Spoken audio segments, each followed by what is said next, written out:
د بلخ بادشاہ دی او په یو شاهي تخت باندې ناست دی.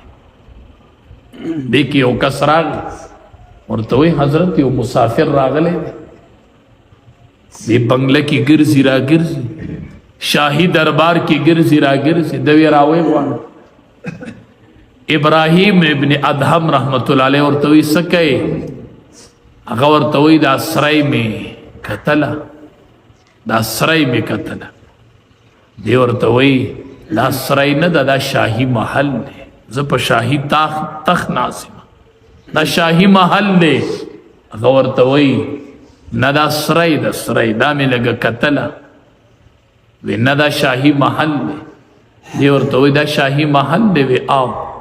وی دی کې ستا نه مخکې څوک وی زما پلار وی د هغه نه مخکې پکې څوک وی د هغه پلار وی د هغه نه مخکې څوک وی د هغه پلار زما نیکه او بیا مې د نیکه پلار. نو وی ابراهیم ابن ادهم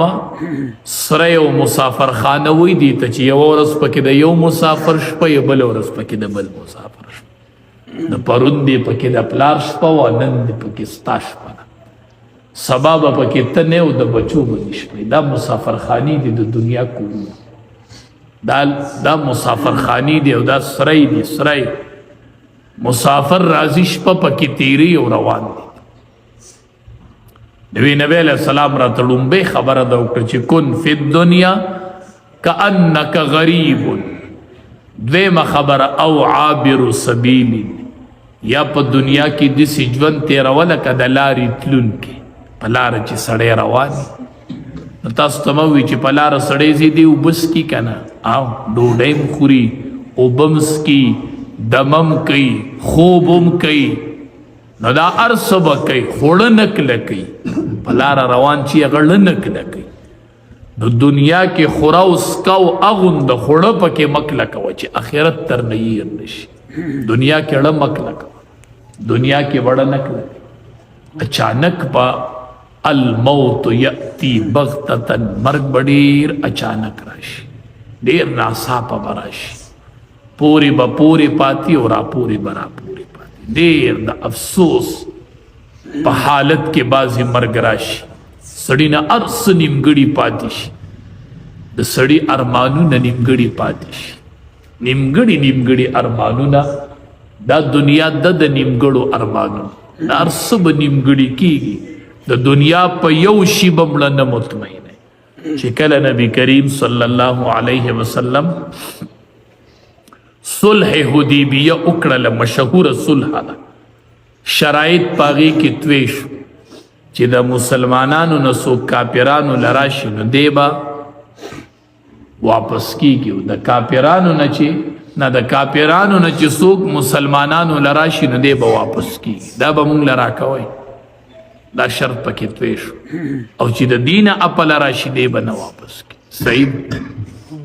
خو چې کم کس د کافرانو نه راغی هغه به مونږ ته واپس کوئ. دا په شرایطو کې و. نبی علیه السلام وی ټیک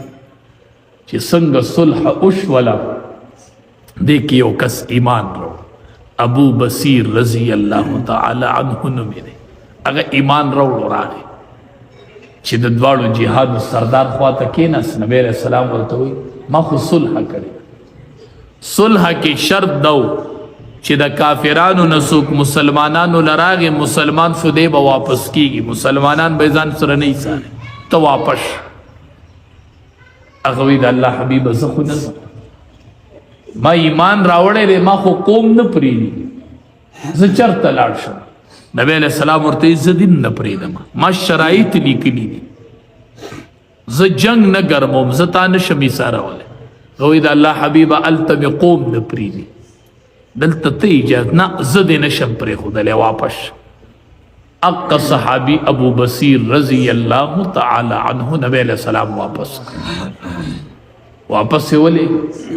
دلته خو قوم تتلی نشو ځکه ایمان راوړی قوم خو پرېښوده نه د یو دریاب په غاړه باندې دیره شوې زه دلته به کښېنم د الله په اسره ناستې قوم هم نه پرېږدي او د دواړو جهانو سردار لم نشي تللی نبی علیه السلام هم نه پرېږدي نو زه یو دریاب په غاړه باندې کښېنم چې چا به ایمان راوړو جو راتلل بد سره به ډېره کېدل ځکه نبی علیه السلام خو نه وي نه پرېښودل صلح کې شرط دا یو شرط دا نو دله به نور چې به ایمان راوړو جو راتلل بد سره به کېناستل نو د سره ډېر شي کسان جمع شو لویه قافله جوړه شوه د دې ابو بصیر رضی الله تعالی عنه سره نو چې کله به د کافرانو قافلې په لاره تللې دي به پې حملې کولې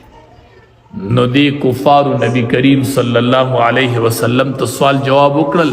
وی به دا ډله ځان ته وغواړه دی بوزه مونږ ته نه یې نیولی په شرایطو کې ځان له یې وغواړه نبی کریم صلی الله علیه وسلم د ابو بصیر رضی الله تعالی عنہ په نوم باندې خط لیکي خط ورته لیکي چې راځه زما خواله وس ما سره باقي ورځې تېرې کړه د دواړو جهانو سردار د ابو بصیر رضی الله تعالی عنہ په نوم خط ولیکه چې راځه زما خواله دا باقي ورځې ما سره تېرې کړه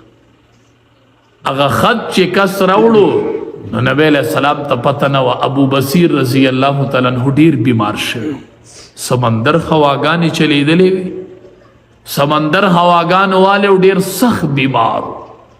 دومره طاقت پکې نو چې د ځای نه راپاسي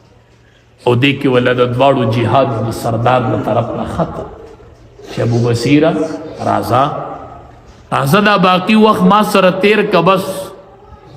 ما ته اجازت میلو شو راځه دا باقي وخت ما سره تیر که ابو بصیر رضی الله تعالی عنہ ته چې د دواړو جهاد سردار خط راورسېدو نو ډیر بیمار دی پاسېدلی نشي نو د دواړو جهاد سردار خط یې راواغست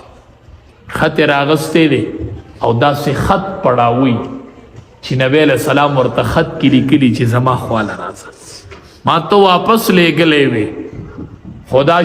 شرایطو کې اوس اوس واپس راځه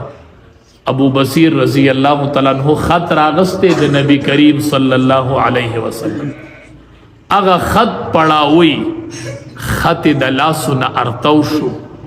خط په سینه باندې ولګېدو او ابو بصیر رضی الله تعالی عنہ وفات شو د دنیا